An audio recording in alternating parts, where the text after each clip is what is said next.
Hey, deserving listeners, this is the next part in me as a therapist, Dr. Kirk, reacting to this documentary on Netflix called Unknown Number, the High School Catfish. Let's continue watching. Ask why. I know I'll never get the reason that a true reason. I think she became obsessed with Owen, which is hard, being a mom and that she's a grown woman, but I think that there was some level of relationship that she wanted to have with Owen. Yeah, that's an obvious hypothesis. I mean, that was the overall motivation seeming of the cyberbully, which was to get Owen to not be with Lauren or to get Owen to not be with anyone. So, yeah, why would Kendra continue to bully Owen after the breakup? Why would Kendra bully Owen for getting together with starting to date another girl? What is that? And so many of the texts were along those lines. You need to get away from Owen. Owen is better without you. You need to kill yourself. This is all to her daughter. So, yeah, given all the things that have happened, it wouldn't be a strange development in the story, right? But that isn't at the top of my list because there would have been other things, right? Not all the time, but if she were obsessed with Owen, we would have reports of her trying to contact Owen as herself and trying to hang out, trying to groom him for abuse.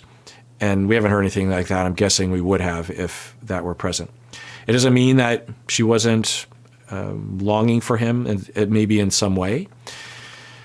But typically what we hear in those scenarios is overt behavior, trying to get with him, that kind of thing. So there's that. It also could be a mix of a number of different elements. Maybe the mom was regressing to her teenage years, maybe something like this. I don't know. It is kind of particular, right? Because if she were just trying to harm, right? If she were just trying to express her inner anger, some of the texts would just be that pure anger. You're a piece of shit. You're ugly. You're anorexic. No one wants to be with you, blah, blah, blah. But so much of it, so much of it was sexualized now that I'm remembering. So much of it to the daughter was like, you're flat-chested. Owen doesn't want to fuck you. Owen, we're finger fucking and there's BJs involved. Like, it was just relentless. It's so particular but I don't know. I'm just reminded. My God. Obviously is not acceptable at her age. It felt like she was attracted to me. Yeah, how is it also not child sexual abuse? Why was she not charged and convicted of that? Because I think people think, well, it's just texting, who cares? No, you could say the same, oh, it's just talking, oh, it's just putting hands on, like it's all communication, it's all threatening, it's all abusive. Yeah, why wasn't she convicted of that? She was super friendly and super like, here, I'll go get you this. I'll go do this for you. It wasn't like it was like my girlfriend's mom. Felt like it was something more. She would do things for me. She would cut my own steak for me. Like, it was just to the point where like it was almost too weird. Okay, Owen was there, but the example isn't very much of a slam dunk. Again, the kinds of things we hear when we have someone who actually wants to get with a minor is overt. There's overt flirting. There's propositions. There's grooming. There's getting him alone, trying to touch him.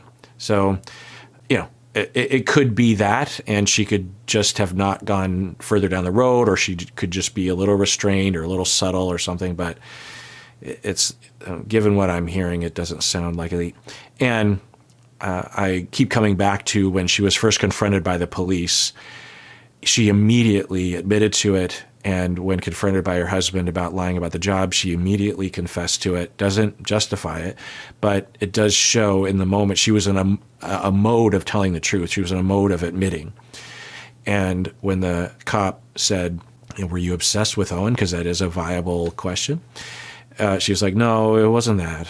It was just something. And the way she talks about the progression, it just sounds more like passive aggression or Munchausen by proxy. I still have passive aggressive at the top of the list, and it would make sense that would evade everyone involved because it is quite particular and quite strange. Would randomly just text him and try to keep a connection with him. She came to all of his sporting events, even after Lauren and him broke up. This is disgusting. Okay, the mom gives a little bit more convincing data, but again, it's still possible that it was something else. So I understand why Owen and his mother would have this narrative that she's like a Mary Kay Letourneau, obsessed with a boy, and that's the primary reason why she bullied her daughter and specifically trying to break them up. But it just doesn't fit the profile quintessentially, which doesn't mean it's not true. She told me to kill myself. It makes me feel a little bit sad, like, why is my own mom telling me to do that? Yeah, I kind of wish that the documentarians didn't include Lauren much or at all. She is, and Owen too, but particularly Lauren, she is a massive, massive victim. And in the midst of the fallout, before Lauren has had sufficient time to recover and grow to be an adult to consent to and know what she's signing up for, they're interviewing her a lot. And, she still kind of looks like she's in a daze. I don't know, but the way Lauren is talking, it wouldn't be surprising, even a couple years after learning that the mom was the perpetrator. It wouldn't be strange if Lauren was still kind of in a whirlwind and not really sure where to land, So I'm not a fan of her continuing to be interviewed in this documentary. We don't need to hear her. I suppose it's very interesting, but for her sake, I wish they would have limited how much they talked to her and how much they included in the documentary. But I just kind of put that aside and just have the relationship with my mom that I want. I liked communicating with my mom while she was in prison. I could talk to my mom on Mondays and Wednesdays. We were just talking about our days, things that happened, funny stories. And she would send me emails and we were able to email back and forth. Yeah, I'm not a fan. They didn't have to include her this much. And also, I wonder if assholes online are thinking and accusing the daughter, Lauren, of being in on it, obviously, because why would you want contact with your monster of a mom? And yeah.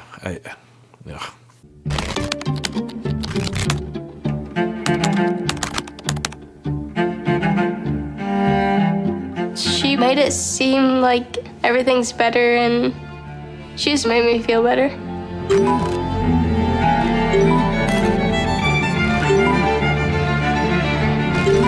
Yeah, I am not a fan of this entire sequence. They're trying to make it look like communication between Kendra and Lauren is disturbed and toxic and like a cult or abusive or grooming or problematic. And it could be, absolutely, but it also might not be. And there's a lot of indicators that it isn't. I would assume that if there were a larger pattern of abuse and lack of empathy from Kendra, that we would have heard it, that they would have included it, because that would be interesting, right? It'd be like, well, the mom did this before as well. Now, I suppose there would be a motivation for the documentarians to not include it, because then it would just turn it into another psychopath story. But I don't know. But I'm not a fan of the way that they're even showing us this.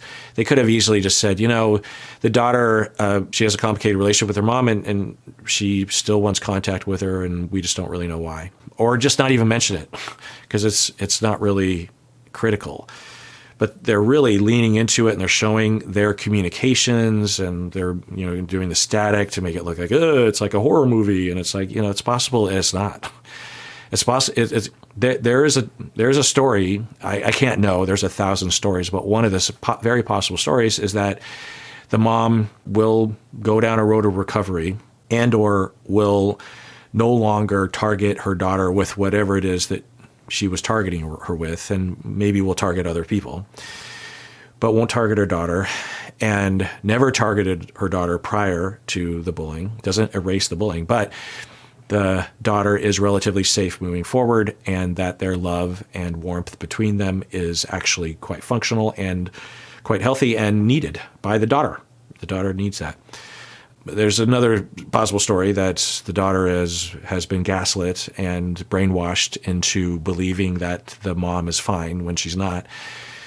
And we can't expect abuse victims, particularly children, to sift through all that, and that against the daughter's will, we should separate the two of them for the daughter's sake. That's another possibility. When I go back, I am very disappointed in myself for allowing myself to get to where I got. I let my family down. I let myself down, and that's hard. Yeah, it's interesting the way she words it, and it is expected. What we would want someone like this to say, which they wouldn't say, because if they would say this, they wouldn't have done it in the first place, but we would wish that she would say something like, I did a monstrous thing, and there's a part of me that is a monster. I was horrible. I was harmful repeatedly to my daughter and all those other kids. I, for months, was abusive in an extreme way. But that's not what she's saying. What she's saying is, I disappointed people. I'm disappointed in myself. That's what you say when you fail to plan for tax day and you get a fine or something, or you speed and you get in an accident on accident, or you burn the turkey on Christmas because you were distracted. That's disappointed. Now, I don't know, maybe she's emoting, so there's something there. Now, if she were to say what I would hope that she would say, then that would indicate a maturity or an understanding or an empathy or lack of some defensive structure that would have resulted in her never doing it in the first place. So on the scale of things, because I've reviewed a lot of these cases, this might be as best as we could expect, that she's admitting it, which is something that a lot of people that do these kinds of things don't do. They hold out to the very end that it wasn't them, it's a mistake, and she could have easily done that because no one saw her actually send the text. She could have said, someone hacked into my phone, or someone grabbed my phone. Maybe it was my husband, or maybe it was Lauren herself. I don't know. Or the FBI is out to get me. People, most of the time, they do that, even when they're not psychopathic, because they're trying to get out of things. She didn't do anything. She immediately admitted. She's been consistent about that. And we also, if I'm in the ballpark as to why she did it, she would not be aware of all the underpinnings that would lead to the disorder. People usually aren't. One of the hallmarks of personality disorder is that they lack insight, meaning that they don't know they have a disorder. They think everyone else is screwed up. So on the scale of things, if I'm in the ballpark, this is a step in the right direction. Typically with people with passive-aggressive personality, which I don't know if that's what it is, of course, but those individuals, we're looking at like 10, 15, 20 years of intense therapy. And even then, there's going to be residual impulses and behaviors that need to be managed. So it's a lot of unpacking, a lot of trauma recovery, a lot of self-awareness, a lot of dismantling of the defenses, a lot of breaking habits. People, I don't know if it's passive-aggressive, but passive-aggressive people have a very knee-jerk reaction of, one, suppressing anger, and two, of hidden hostility, of getting back at people in a hidden way, even hidden to themselves. So how do you manage unconscious impulses? It's hard, right? And these are impulses that were developed because they needed to be developed when the child was like 2, 3, 4 years old. So it's neurological, it's automatic. So I don't know if that's what it is. But even if it was something like Munchausen by proxy, cyber version, or some kind of extreme projective identification, or some kind of compulsion. Like it also would take a long time. So on the scale of things, we might be seeing someone on the road of recovery. The kicker, though, is she would have to willingly participate in treatment, which I'm guessing she might be willing, but she would have to be connected with someone that knew what they were doing.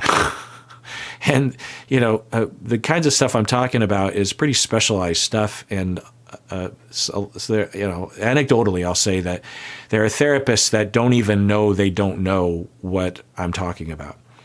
Like if someone comes to a therapist and says, I have cancer or I have fibromyalgia or something, therapists usually will know, well, that's not a specialty of mine. At the very least, we should have you consult with a medical professional. So most therapists would understand that. But clients with the disorders that I'm talking about, they typically don't know they have it, and they don't tell the therapist. So the therapist has to actually start to build that hypothesis. And even if they did build the hypothesis that I'm talking about, they wouldn't, they wouldn't know to build the hypothesis because they don't even know about the condition, because it is kind of specific. But even if they did know it, they wouldn't necessarily know how to treat it. Now, I want to be clear that there are many clinicians that not only know all of the things that I'm talking about, forwards and backwards, but they know it 10 times more than I do. So I'm not saying that they're not out there. They are. But how do you find that person? It's hard. So I don't know. I'm always kind of hoping for recovery and for people being vindicated, people redeeming themselves, repenting. And the road to that requires that whatever caused this very strange behavior that seemingly might be at odds with her real character, her core character, in order for that recovery and that change to happen, like some very deep psychological change has to occur, and that kind of work is fairly specific and specialized. And so I guess I'm hoping that she finds that. Now, maybe that's not required because maybe it's a more simple, common problem that she suffers from. So I can't know. This episode is sponsored by BetterHelp. And if you sign up, please use the link below because that really helps us out. So have you ever been longing and searching for someone who really understands you, to be really understood by someone? Well, I was in this situation when I was 19. I kept searching for validation and answers from people around me, but it never really felt right. And so out of desperation, I sought therapy for the first time, and it really helped. Talking with a trained therapist is usually way different than talking with friends and family. And when you find that one therapist who really understands, it's really like nothing else.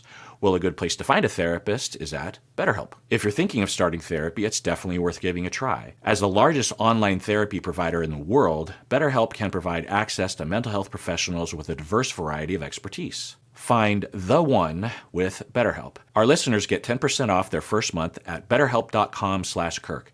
That's BetterHelp, HELP.com/Kirk. A lot of it really was previous trauma starting to resurface that I didn't know how to handle. When I was 17, I was raped. And as my daughter was hitting those teenage years, I got scared. Okay. This could be completely unrelated to the behavior that she committed, that she perpetrated on her daughter. I don't doubt her story. I suppose she's a known chronic liar, so there's that. But, I could believe this story.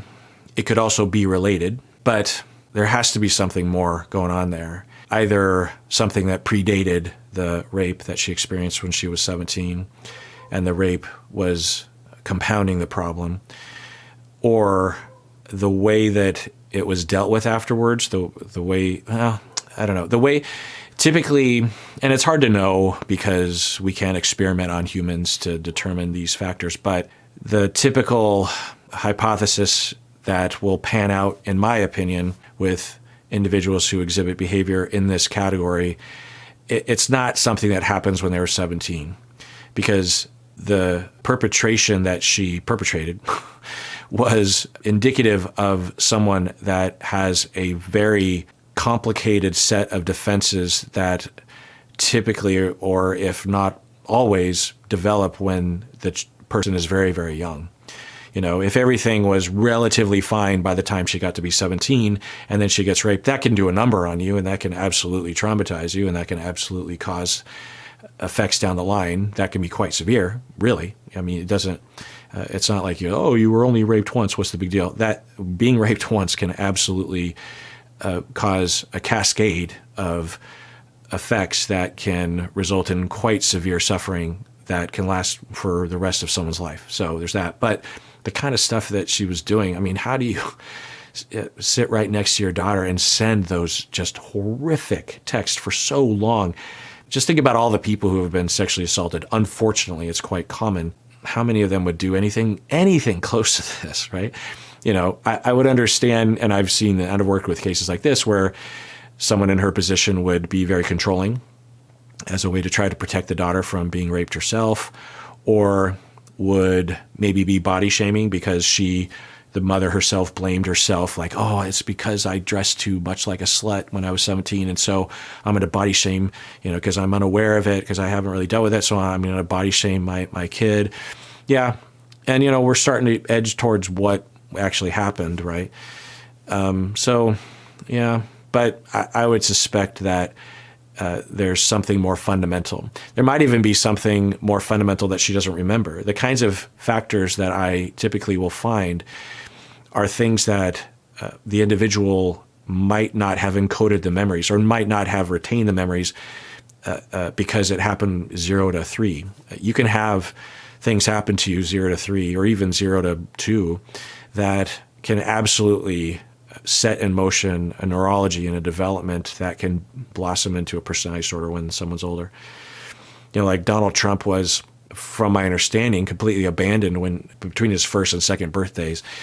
His mom was in the hospital pretty much all the time because she was suffering from the next birth of Donald Trump's younger brother. And the father, Donald Trump's father, was reportedly, at the very least, not a great parent, maybe even a sadistic parent, and worked a lot and was not home a lot. So according to people in his family, he was raised by his older sister, who would have been, a teenager or a tween at the time and was reluctant, but, took care of Donald Trump's needs, but wasn't a mom, right? Didn't have the capacity nor the motivation to give the infant what he needed. And so that kind of chronic neglect at that age, which one might not remember anything about later in life, can absolutely do a number on you that can cause you to develop at that age a defensive structure that can blossom into a characterological issue.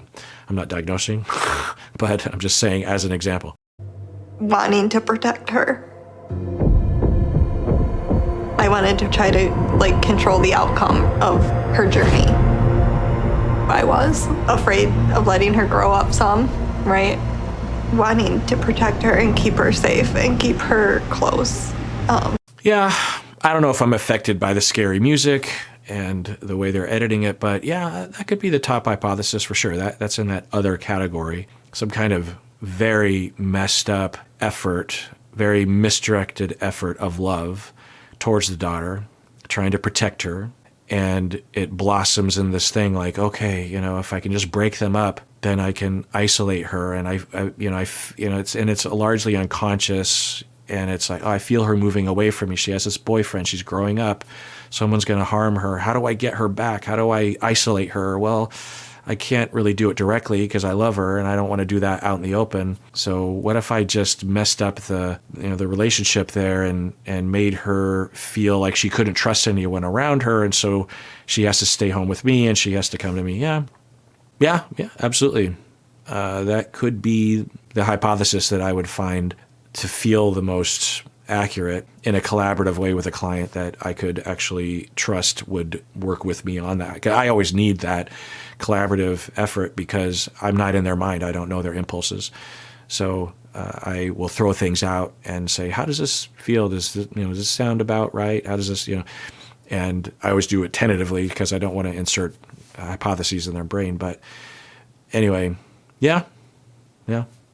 And scared to let her grow up because scared of what could happen. But like I said, it would have to be more than that because, it doesn't have to be, but it would usually be something more than that, something more fundamental, because that could be the conscious motivation or the semi-conscious motivation. Like, I'm trying to protect her. I don't want to lose her. Okay. But the tactics involved and the way she did it and the chronic nature of it and just how specific it was, like, there has to be another factor in there that's more fundamental to her personality, right? Something deeper, something more earlier in her life. Being without that relationship, I think, is really hurting me. And I think rebuilding our relationship will help both of us a lot. I love her more than anything.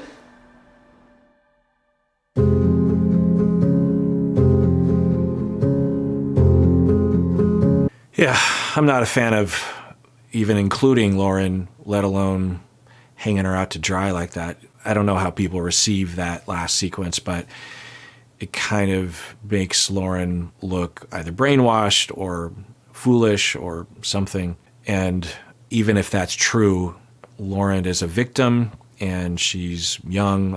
I don't know if she's still a minor, but she was a minor during the events, and I don't appreciate that at all. You know, if you want to hang out to dry the mother, Kendra, if you want to hang her out to dry, go for it. I mean, I just spent a little bit of time Googling around, we're at the end, and try to find out any credible information about Kendra's childhood or the way the marriage was before this, you know, to see if there's some kind of pattern of deception or lying or passive aggression or psychopathy or lack of empathy or something. And I couldn't find anything. I'm guessing there's a complicated history there with the mom, but there's just no information out there, which would make sense because why would it be out there? And I'm also guessing that anything would have been included in the documentary that would have been notable. Maybe not, but I kept looking for some indication. You know, the cousin would talk, Kendra's cousin would talk about Kendra, Sean would talk about Kendra, and there just wasn't anything to grab onto, which is fine. But anyway, I just thought I'd mention that I did try to find any information. There just really isn't anything. Maybe something will come out in the future. I don't know. Is this the end? Yeah, that's the end. All right. Well, wow. I can see why I got a bunch of emails. Not only because it's an interesting documentary, but it is kind of right up my alley in a lot of ways. And I could see how some people would be like, what's going on with, what are the hypotheses about this woman? Because it's so weird, you know, that it's such a contrast. Is she a psychopath? But she admitted it. She seems genuine when she's talking about loving her daughter. And is the daughter, I'll say that one of the top hypotheses that people will go to, even when they're just being broken up with innocently by someone that just has innocently fallen out of love with them, that the word narcissist will get thrown around. And they're not even really talking about narcissism. It's arguably, they're not even really talking about psychopathy. What they're talking about is like a cartoon villain. These people exist, but they're extremely rare. But they do exist. And we were talking on the order of like 0.1% of people, maybe less. Anyway, the theme that I can gather, that I can glean when people are calling other people narcissists or psychopaths or something online is that they have been hurt or scared, and they have concluded that the other person absolutely knew what they were doing and knew it would harm or scare other people and did it anyway. And they're getting away with it, and they are very good at hiding, or they're trying to hide their true intentions. These individuals wake up in the morning and they want to gaslight or love bomb or whatever and trick someone else into a relationship, or maybe it's a boss or someone else, and they absolutely are determined to harm other people, but they lay in wait and they set the trap.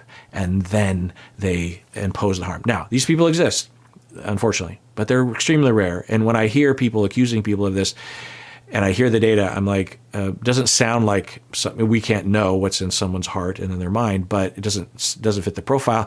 It sounds like you were hurt. Sounds like you were scared. Sounds like you were treated poorly. Sounds like you were treated unfairly. But we can't say anything about the person's personality. Unfortunately, people that don't have personality disorders can harm other people.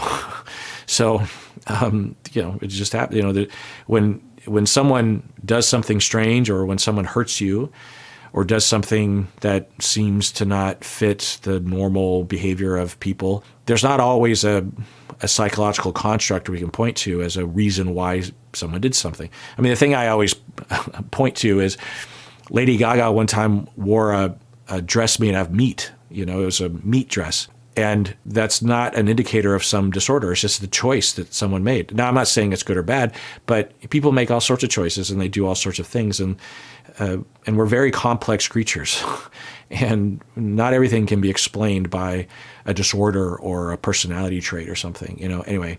So I guess I'm saying that so that you can detect when you hear people throwing around these kinds of words, or when you're just interpreting your own life, that ask yourself, am I assuming, and maybe you're right, but you know, it's a good question to ask, am I assuming that this other person knew that they wanted to, and sometimes, you know, we can apply this to our spouses, because you'll hear me talk about a lot of why people watch my channel, I think, and they'll tell me this, is that they concluded that their partner or their family member or their spouse or their friend, when they felt hurt themselves, and they interpreted the other person's behavior as doing it knowingly that it was going to hurt them, right? But almost all the time, that's not the case. Or they felt justified for reasons that are hard to determine from the outside. Anyway, I'm sort of rambling. Wow. Kendra. Another Kendra. Obviously, this is a lot worse than the other Kendra. I guess if we're going to put things on a scale, just high-level abuse of her child and several children, secretively. I've laid out my hypotheses. I won't lay them out again, but it is a weird one, right? If it was psychopathy, if it was antisocial, in all likelihood, we would have heard other indicators, and we didn't hear those.